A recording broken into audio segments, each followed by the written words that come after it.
Apakah saat ini Anda sedang batuk atau bersin?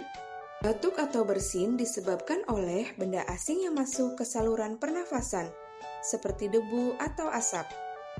Sehingga tubuh akan menimbulkan suatu refleks untuk mengeluarkannya melalui reaksi batuk atau bersin.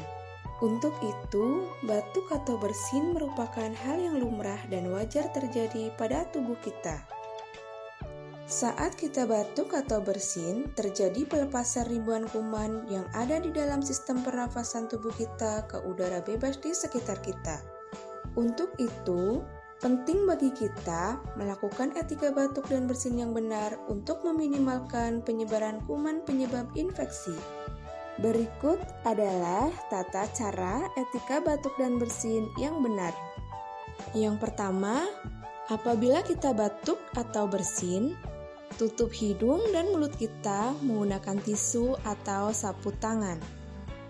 Yang selanjutnya, apabila tidak terdapat tisu atau sapu tangan, maka tutup hidung dan mulut menggunakan lengan atas bagian dalam. Lalu, buanglah tisu yang sudah terkontaminasi ke tempat sampah. Kemudian, lakukan cuci tangan menggunakan sabun dan air mengalir, atau menggunakan antiseptik berbasis alkohol. Jangan lupa gunakan masker saat kita sedang batuk. Dan jangan sekali-kali membuang dahak secara sembarangan.